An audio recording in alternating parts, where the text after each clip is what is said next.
정말 너무 위험합니다. 만약 여러분이 매일 이 4가지 과일을 드시고 계신다면 여러분의 신장은 소리 없는 비명을 지르며 구조 요청을 보내고 있을지도 모릅니다.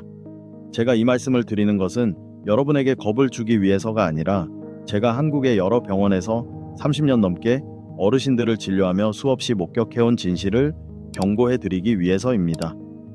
제가 가장 안타깝게 생각하는 것은 스스로 건강한 식습관을 유지하고 절제된 생활을 하며 붉은 고기를 줄이고 술도 적게 마신다고 생각하는 많은 분들이 단지 해롭지 않아 보이는 과일 하나 때문에 신장이 급격히 나빠진다는 사실입니다. 아마 여러분도 매일 과일을 먹으면 건강해진다라는 말을 들어보셨을 겁니다. 젊었을 때는 그 말이 맞습니다. 하지만 50세가 넘으면 우리 몸은 예전과 같은 방식으로 작동하지 않습니다. 우리 몸에서 가장 정교한 여과 장치인 신장은 기능이 느려지고 약해지며 손상되기 쉬워집니다. 그리고 만약 여러분이 예전 습관대로 과일을 계속 드신다면 여러분도 모르는 사이에 신장은 매일 버티기 위해 안간힘을 쓰고 있을지도 모릅니다. 저는 경주에 사시는 75세의 남성분을 만난 적이 있습니다. 그분은 담배도 피우지 않고 술도 마시지 않으며 노년 건강에 좋다고 생각하여 매일 2종류의 과일을 챙겨 드셨습니다. 하지만 검사 결과 신장 수치가 급격히 떨어져 조금만 늦었더라면 평생 투석을 해야 할 뻔했습니다. 그분은 큰 충격을 받고 저에게 물으셨습니다. 대체 왜입니까? 저는 잘못한 게 없는데요. 제가 이유를 설명해 드리자 그분은 자신이 60세 이상에게 가장 위험한 과일들을 골라 드시고 있었다는 사실에 깜짝 놀라셨습니다. 이런 이야기는 결코 드문 일이 아닙니다. 진실은 60세 이후에는 과일이 비록 천연식품이라 할지라도 일부 과일은 당분과 미네랄 함량이 너무 높아 약해진 신장이 처리할 수 없다는 것입니다. 더 무서운 사실은 신장이 침묵의 장기라는 점입니다. 간이 아프면 우리는 알 수 있습니다. 위장에 염증이 생겨도 우리는 느낄 수 있습니다. 하지만 신장은 기능이 상당히 저하될 때까지 거의 경고 신호를 보내지 않습니다. 발이 붓거나 소변에 거품이 일고 피로감이나 어지러움이 느껴질 때는 이미 신장 기능이 4분의 3 이상 손상된 상태일 경우가 많습니다. 하지만 좋은 소식이 있습니다. 아직 늦지 않았습니다. 이 영상에서 저는 50세 이상이라면 누구나 꼭 들어야 할 정보를 전해드리겠습니다. 즉시 피해야 할 4가지 과일이 무엇인지, 그리고 올바르게 섭취할 경우 신장 회복을 도울 수 있는 4가지 과일이 무엇인지 알게 되실 겁니다. 또한 40대 이상의 한국인들이 과일을 먹을 때 저지르는 흔한 실수들을 지적하고 현재 건강한 분부터 신장 기능 저하 징후가 있는 분까지 신장 상태에 따른 구체적인 지침을 알려드리겠습니다. 이것은 뻔한 이야기가 아닙니다. 저는 여러분이 이해하기 쉽도록 명확하고 쉬운 언어로 설명하되 의학적 정확성을 담보하겠습니다. 모든 내용은 제 임상 경험과 한국 및 국제대학에서 발표된 연구 결과를 바탕으로 합니다. 저는 여러분이 병상에 눕기를 원치 않으며 남은 여생을 불안 속에 살기를 원치 않고 피할 수 있었던 실수 때문에 자녀들에게 짐이 되는 것을 더욱 원치 않습니다. 시작하기 전에 채널 구독과 좋아요를 눌러주세요. 이는 제가 비싼 약 없이도 오래 살고 건강하게 사는 비결을 계속 공유하는 데 큰 힘이 됩니다. 그리고 지금 이 영상을 어디서 보고 계신지 댓글을 남겨주시거나 건강에 관심이 있으시다면 숫자 2를 남겨주세요. 여러분의 건강 여정이 어디서 시작되는지 정말 궁금합니다. 지금부터 거의 모든 한국 가정의 냉장고에 들어있는 4가지 과일에 대해 말씀드리겠습니다. 겉보기에는 전혀 해로워 보이지 않고 심지어 한때 건강을 위한 황금식품으로 여겨졌던 과일들입니다. 오해를 피하기 위해 강조하자면 이 영상은 과일을 절대 먹지 말라거나 겁을 주기 위한 것이 아닙니다. 제 목적은 나이가 들면서 몸이 어떻게 변하는지, 그리고 젊은 사람에게는 아주 좋은 과일이 왜 어르신들에게는 문제를 일으킬 수 있는지 이해시켜 드리는 것입니다. 그러니 천천히 주의 깊게 들어 주십시오. 많은 분들이 이 이야기를 몇 년만 일찍 들었더라면 겪지 않아도 될 건강 문제를 피할 수 있었을 텐데 라고 말씀하셨기 때문입니다. 이제 가장 중요한 부분입니다. 60세 이상이거나 신장 기능 저하 징후가 있을 때 해로울 수 있는 4가지 과일입니다. 가장 친숙한 과일인 바나나부터 시작하겠습니다. 예전에는 바나나가 싸고 맛있고 간편하며 소화에도 좋아 국민 과일로 불렸습니다. 하지만 60세 이후 바나나는 여러분의 신장을 과로하게 만드는 칼륨 폭탄과 같습니다. 바나나 한 개에는 420mg 이상의 칼륨이 들어있을 수 있습니다. 젊은 사람에게는 아무 문제가 되지 않습니다. 하지만 나이가 들면 신장의 여과 기능이 떨어져 칼륨 배출 능력이 약해집니다. 혈액 속에 칼륨이 많이 쌓이면 심장이 불규칙하게 뛰거나 느려지고 심하면 멈출 수도 있습니다. 이것은 가설이 아닙니다. 수많은 임상 연구에서 확인된 현상입니다. 부산에 사시는 67세 전 선생님의 사례가 기억납니다. 그분은 건강에 좋은 습관이라 믿고 매일 아침 바나나 한두 개를 드셨습니다. 하지만 몇 달 뒤 가슴이 두근거리고 피로하며 손발이 저린 증상을 느끼셨습니다. 병원에서 검사해보니 혈중 칼륨 수치가 안전 한계치의 거의 2배에 달했습니다. 하루만 늦게 오셨더라도 위험한 상황에 부닥칠 뻔했습니다. 제가 왜 바나나를 그렇게 많이 드셨냐고 묻자 그분은 TV에서 바나나가 노인에게 좋다고 해서요 라고 하셨습니다. 보이시나요? 무해해 보이는 습관이 예상치 못한 결과를 초래할 수 있습니다. 뿐만 아니라 바나나에는 각설탕 4개 분량의 당분이 들어 있습니다. 60세 이후에는 우리 몸의 혈당 조절 능력이 현저히 떨어집니다.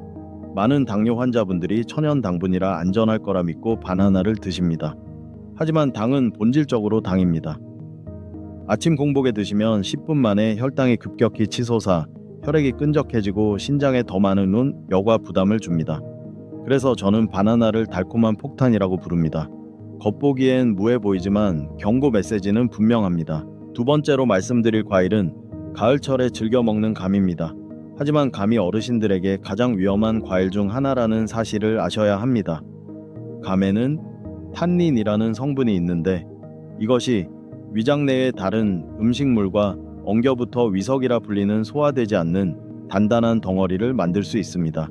위석이 커지면 장을 막거나 구토, 심한 통증을 유발하여 수술로 제거해야 할 수도 있습니다. 서울의 한 대형 병원 통계에 따르면 60세 이상 위석 환자의 70% 이상이 평소 감을 즐겨 드시는 습관이 있었습니다.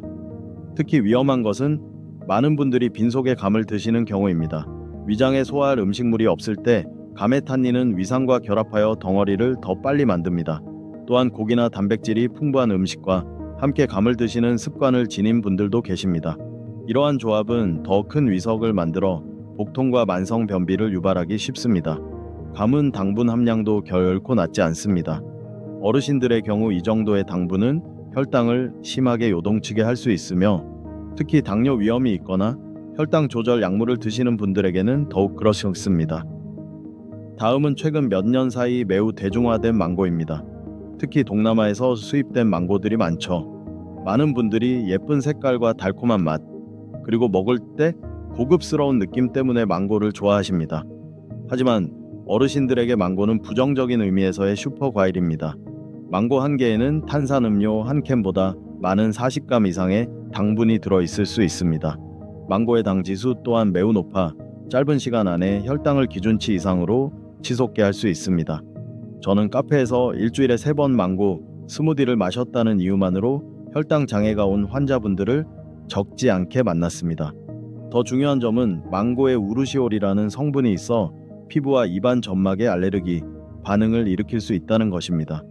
면역력이 강한 젊은 층은 반응이 약합니다. 하지만 어르신들은 단 한 번의 자극으로도 입술이 붓거나 목이 따갑고 호흡이 곤란해질 수 있습니다. 인천의 72세 할머니께서 망고 반 개를 드시고 입원하신 적이 있습니다. 입 주변 피부가 빨갛게 붓고 숨쉬기가 힘들어졌는데 할머니는 과일 하나가 왜 이런 격렬한 반응을 일으키는지 이해하지 못하셨습니다. 게다가 망고는 칼로리가 높습니다. 체중 감량 중이거나 뱃살, 혈당을 관리 중이라면 작은 양의 망고로도 모든 노력이 수포가 될 수 있습니다. 특히 고기구이나 바비큐를 드신 후 망고를 드시면 망고의 당분과 식사의 지방이 결합해 몇 시간 만에 고지혈증 수치를 높일 수 있습니다. 마지막으로 많은 분들이 사랑하는 포도에 대해 말씀드리고 싶습니다. 청포도, 적포도, 샤인머스켓, 씨 없는 포도까지 모두 공통점이 있습니다. 매우 달고 먹기 쉬우며 잘못 먹으면 해롭기 쉽다는 점입니다. 작은 포도 한 송기에는 16g 정도의 당분이 들어 있을 수 있습니다. 포도가 특히 위험한 이유는 포도의 당분이 체내에 매우 빠르게 흡수되어 단시간에 혈당을 급격히 올리기 때문입니다. 혈당이 이렇게 빨리 오르면 몸은 이를 조절하기 위해 더 많은 인슐린을 분비해야 하고 췌장과 신장 모두 과도한 일을 하게 됩니다. 하지만 그것만이 문제가 아닙니다. 포도에는 옥살산이 들어있어 신장으로 들어가면 칼슘과 결합해 신장 결석을 만들 수 있습니다. 제 진료실에는 매일 저녁 샤인머스켓을 드시다가 몇 달 만에 신장 결석이 생긴 어르신 환자분들이 적지 않았습니다. 어떤 분은 소화에 좋다고 생각해서 디저트로 드시기도 했습니다. 하지만 실제로는 정반대입니다.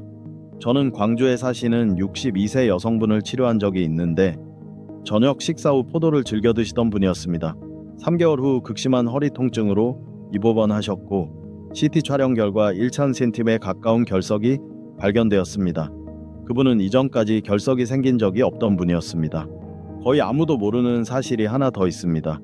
포도는 혈압약이나 항근고제와 상호작용할 수 있습니다. 포도의 특정 성분이 약의 효능을 높이거나 배출을 지연시켜 약효가 과하게 나타나게 할 수 있습니다. 이는 갑작스러운 저혈압이나 혈액이 지나치게 묽어지는 결과를 초래할 수 있습니다.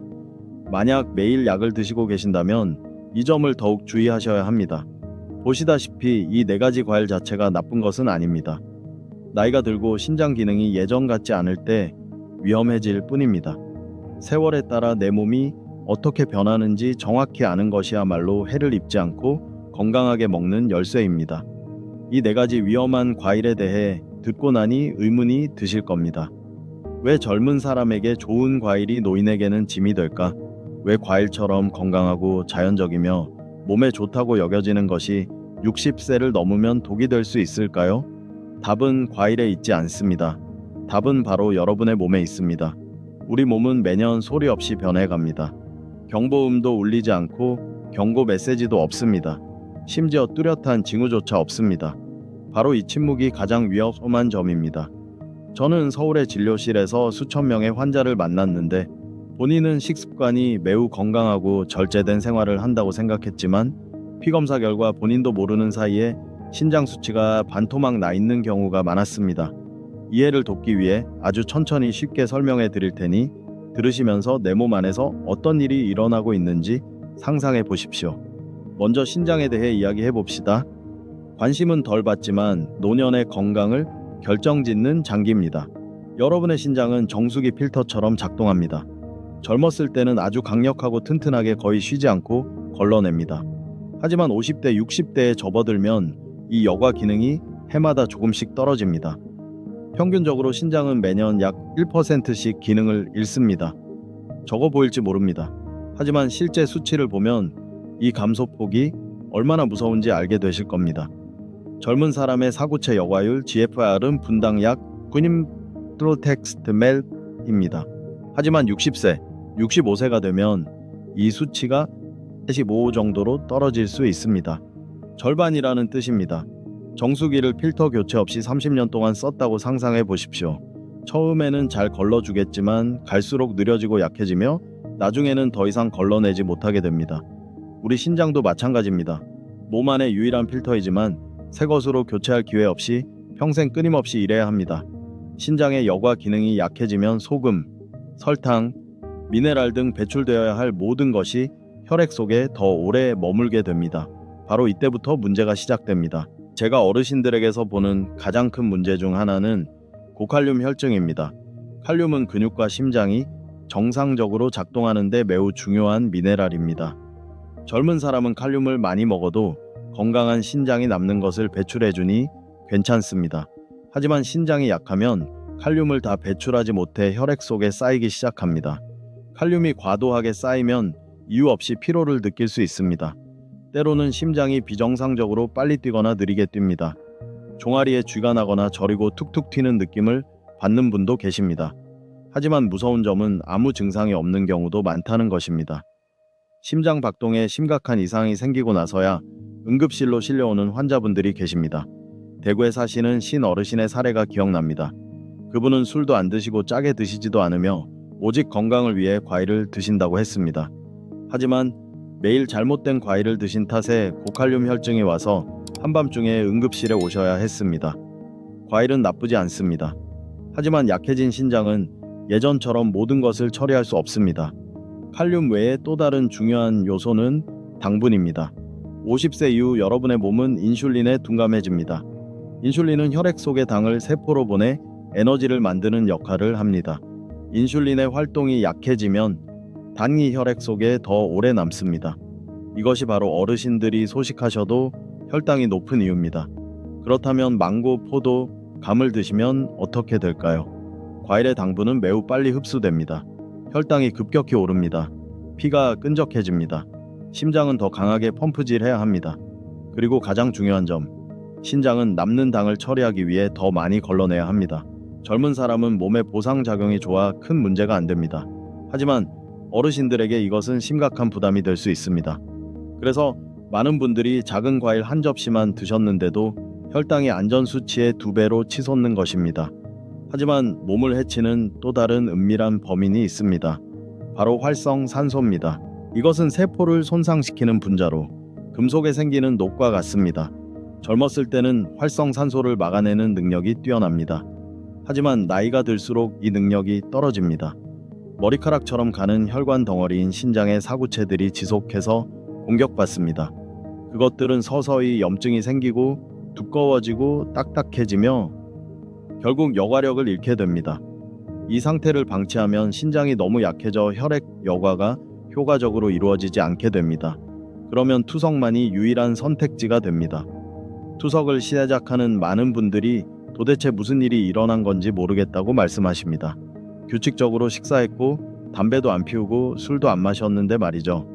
하지만 신장의 침묵이 병의 진행을 알아채지 못하게 만든 것입니다. 이제 여러분은 왜 달거나 미네랄이 풍부한 과일이 시간이 지나면서 독이 될 수 있는지 이해하셨을 겁니다. 하지만 사실 과일만 문제가 되는 것은 아닙니다.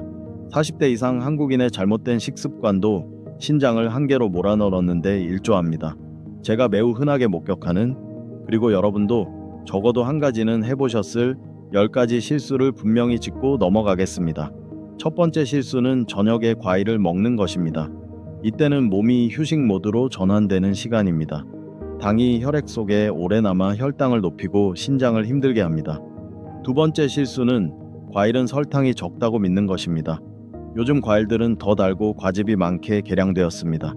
샤인머스켓 한 송이는 작은 탄산음료 한 캔 분량의 당을 함유할 수 있습니다.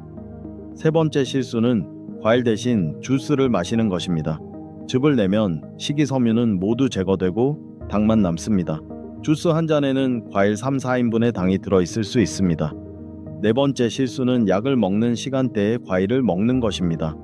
어떤 과일은 약물 흡수를 방해하거나 약효를 과하게 만들 수 있습니다. 다섯 번째 실수는 고기구이나 기름진 음식을 먹은 직후 과일을 먹는 것입니다. 당과 지방이 결합해 혈중 지질 수치를 급격히 높입니다. 여섯 번째 실수는 제철 과일을 너무 많이 먹는 것입니다. 여름 내내 참외만 먹거나 가을에 매일 감을 먹는 시기입니다. 이런 반복은 특정 영양소의 과부하를 일으킵니다. 일곱 번째 실수는 수입 과일이 더 좋다고 생각하는 것입니다. 사실 많은 수입 과일은 건강보다는 당도, 외관, 긴 보존 기간을 기준으로 선별됩니다. 여덟 번째 실수는 해독 디톡스를 위해 과일을 먹는 것입니다. 장기가 과부하 상태일 때 간이나 신장을 해독할 수 있는 과일은 없다는 점을 아셔야 합니다.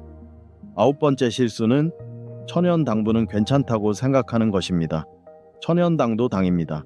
모든 당은 간과 신장을 거쳐 처리되어야 합니다. 열 번째 실수는 당뇨 환자가 식이섬유가 있으니 괜찮겠지라며 과일을 많이 먹는 것입니다.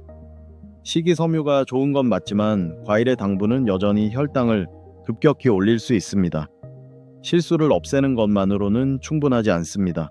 신장을 더 튼튼하게, 피를 더 맑게, 몸의 회복을 돕기 위해 무엇을 먹어야 할지 알아야 합니다. 그래서 지금부터 안전할 뿐만 아니라 아주 자연스러운 방식으로 신장세포 재생을 도울 수 있는 4가지 과일을 소개해 드리겠습니다. 이 과일들은 대규모 연구, 심지어 명문 대학들의 수십 년에 걸친 연구에서도 어르신들에게 유익하다고 확인된 특성을 가지고 있습니다. 그러니 신장이 걱정되거나 노년의 건강을 지키고 싶거나 단순히 몸이 더 가볍고 개운해지길 원하신다면 이 부분은 정말 주의 깊게 들으실 가치가 있습니다. 작지만 아주 큰 힘을 가진 과일 블루베리로 시작하겠습니다. 하버드대 전문가 그룹의 20년 이상의 연구를 포함한 많은 국제 연구에 따르면 블루베리에는 안토시아닌이라는 천연 색소가 다량 함유되어 있습니다. 이것은 앞서 설명드린 신장세포에 녹을 슬게 하는 범인인 활성산소를 중화시키는 능력이 있습니다. 안토시아닌이 혈액으로 들어가면 마치 아주 작은 청소기처럼 작동하여 염증을 유발하고 혈관과 사구체를 손상시킬 수 있는 분자들을 찾아 제거합니다. 뿐만 아니라 블루베리는 혈관을 부드럽게 이완시키는 데 도움을 주는데, 이는 50세 이후 혈관이 딱딱해지고 좁아지는 어르신들에게 매우 중요합니다. 혈관이 잘 이완되면 신장 내부 압력이 줄어들고 여과 과정이 훨씬 수월해집니다. 저는 대구에 사시는 64세 박 선생님께 매일 아침 블루베리 한 줌을 드시라고 권해드린 적이 있습니다. 3개월 후 혈압 수치가 안정을 찾았고 다리의 무거움과 가벼운 부종도 눈에 띄게 줄었습니다. 중요한 점은 약을 바꾸거나 다른 건강 보조 식품을 드시지 않았다는 것입니다. 그저 블루베리를 올바르게 섭취했을 뿐입니다.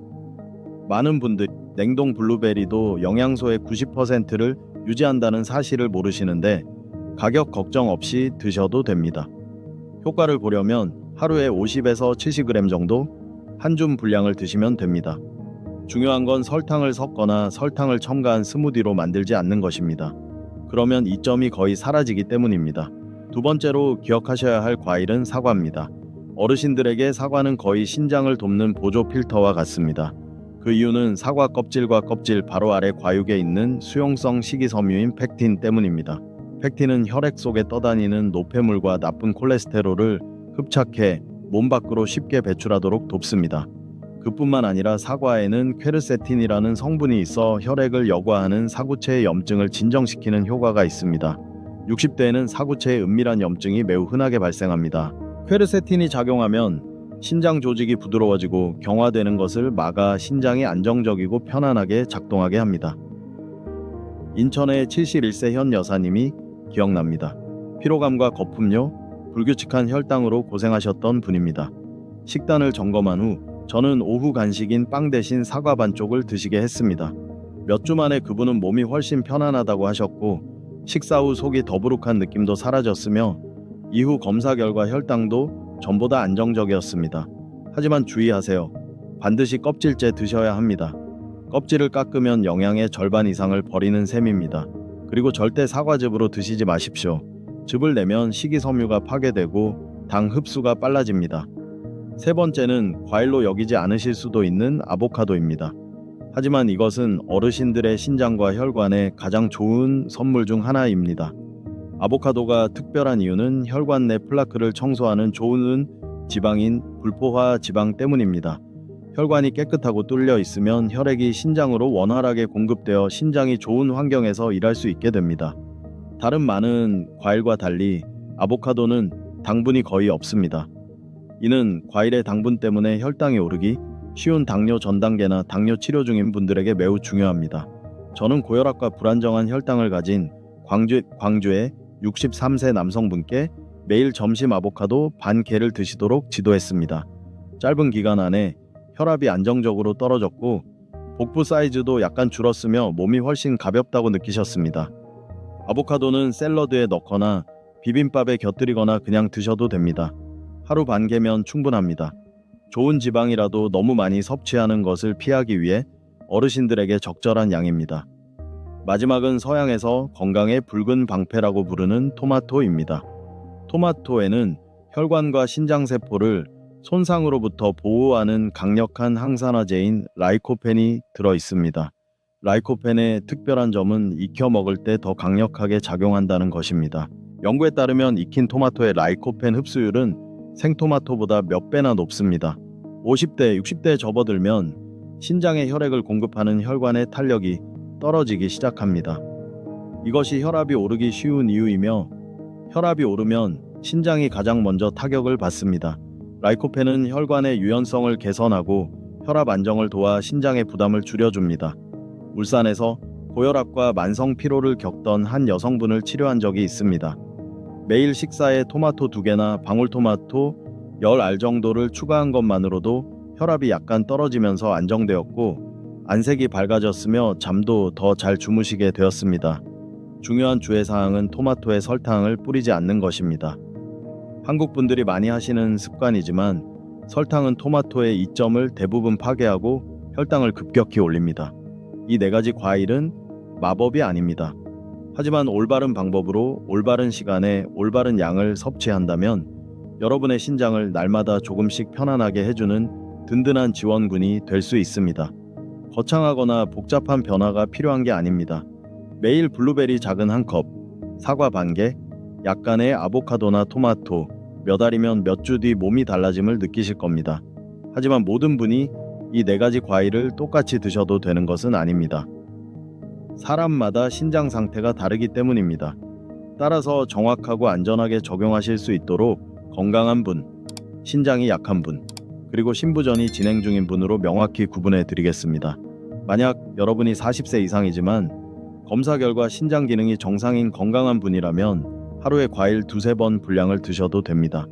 하지만 저는 사과, 딸기, 블루베리, 배, 키위처럼 혈당 지수가 낮은 과일을 우선적으로 드시길 권합니다. 40세 이후에는 혈당 조절 능력이 서서히 떨어지기 시작하므로 이것이 앞으로 수년 동안 신장과 췌장을 보호하는 가장 간단한 방법입니다. 지나치게 걱정하시라고 드리는 말씀이 아닙니다. 젊은 사람과 어르신의 건강한 식습관은 완전히 다를 수 있다는 점을 이해시켜 드리려는 것입니다. 30대는 망고를 마음껏 먹어도 됩니다. 하지만 50대, 60대가 그렇게 먹으면 신장은 2배로 일해야 할 수 있습니다. 만약 여러분의 사구체 여과율 GFR이 62수입에서 90 사이라면 이는 신장 노화 2단계로 볼 수 있으며 이때는 좀 더 주의가 필요합니다. 신장이 여전히 여과를 하고 있지만 예전만큼 강력하지 않습니다. 저는 제 환자분들에게 바나나, 멜론, 참외, 아보카도, 오렌지처럼 칼륨이 풍부한 과일을 제한하고 과일 섭취량을 하루 2-3번의 분량으로 줄이시라고 권합니다. 수원에 사시는 김 여사님은 GFR이 70 정도였습니다. 단지 매일 바나나 1개와 참외 1그릇을 드셨다는 이유로 6개월 뒤 수치가 60 가까이 떨어졌습니다. 칼륨 많은 과일을 줄이고 사과나 블루베리로 바꾸자 수치는 금세 안정되었습니다. 많은 분들이 모르는 사실인데 2단계 신장은 잘못된 과일을 먹으면 쉽게 손상됩니다. 만약 GFP 3에서 5-19 사이라면 이는 3단계이며 신장 여과 능력이 절반 가까이 떨어진 상태입니다. 이때는 더 강력한 조절이 필요합니다. 2단계에서는 신장이 과도한 칼륨을 잘 배출하지 못하고 몸이 당분에 매우 민감합니다. 따라서 바나나, 아보카도, 오렌지 주스, 멜론, 그리고 특히 망고는 완전히 피하셔야 합니다. 2단계에서 가장 안전한 과일은 사과, 블루베리, 그리고 소량의 적포도 격일로 섭취입니다. 저는 목포에 사시는 이 선생님 GFR 약 42가 바나나와 멜론을 끊고 매일 사과 반쪽과 블루베리 한 줌으로 바꾼 것만으로 피로감과 가벼운 부종이 개선되는 것을 도왔습니다. 이것이 3단계 환자분께 가장 적합한 섭취량입니다. 마지막으로 GFP 30 미만인 4단계 또는 5단계라면 각별히 주의하셔야 합니다. 이때 신장은 칼륨과 인을 배출할 능력이 거의 없습니다. 아무리 좋은 과일이라도 매우 신중하게 고려해야 합니다. 2단계에서는 어떤 과일이든 드시기 전에 반드시 주치의와 상담하시길 권합니다. 과일이 독성이 있어서가 아니라 신장이 그것을 처리하기에 너무 약하기 때문입니다. 이 조언들이 단순한 이론이 아니라는 것을 보여드리기 위해 실제 이야기를 들려드리겠습니다. 피곤하고 두려웠으며 이미 늦었다고 생각했지만 누구나 할 수 있는 작은 변화로 삶을 바꾼 분들의 이야기입니다. 김해에 사시는 68세의 한 선생님이 기억에 남습니다. 제가 무엇이 가장 두려우시냐고 물었을 때 그분은 질병이나 투석에 대해 말씀하지 않으셨습니다. 대신 자식들에게 폐를 끼치는 게 가장 두렵습니다. 내 발로 걸어서 생을 마감하고 싶습니다. 라고 하셨습니다. 그 말씀 때문에 저는 이 내용을 더 많은 분과 공유하고 싶어졌습니다. 누구도 짐이 되고 싶어 하지 않습니다. 누구도 입원할 때마다 자식들이 걱정하는 모습을 보고 싶어 하지 않습니다. 가족들이 자신이 약해졌다고 생각할까봐 병을 숨기셨던 안동의 정 여사님도 기억납니다. 그분은 제 가슴을 먹먹하게 만드는 말씀을 하셨습니다. 손주가 크는 걸 볼 수 있게 몇 년만 더 건강하게 살고 싶어요. 그리고 그분은 해내셨습니다. 식단을 바꾸고 특히 과일을 조절함으로써 그분의 신장 수치는 3년째 안정적입니다. 이런 이야기는 기적이 아닙니다. 작지만 올바른 습관들이 만드는 결과입니다. 이 이야기들은 변화가 충분히 가능하다는 것을 보여줍니다. 흐르는 세월을 막을 수는 없지만 남은 인생을 신부전의 피로와 고통 없이 자녀들에게 짐이 되지 않고 훨씬 가볍게 만드는 것은 전적으로 우리 손에 달려 있습니다. 여러분은 건강하고 스스로 삶을 꾸리며 가족과 함께하는 하루하루를 온전히 누릴 자격이 있습니다. 오늘 긴 시간 저와 함께 해주셔서 감사합니다. 다음 영상에서는 신장을 건강하게 지키고 혈압을 안정시키며 혈당을 조절하여 황혼기를 더욱 충만하게 보낼 수 있는 간단하고 실질적인 방법들을 계속 안내해 드리겠습니다. 마지막으로 가장 중요한 점을 다시 말씀드립니다. 오늘 제가 전해드린 내용은 교육 및 공익 목적으로 제공된 것입니다. 만약 신장병, 고혈압, 당뇨로 치료 중이거나 특수 약물을 복용 중이시라면 식단이나 생활 습관을 바꾸기 전에 반드시 담당 의사와 상의하시기 바랍니다. 항상 건강하고 평안하시길 기원하며 다음 영상에서 뵙겠습니다.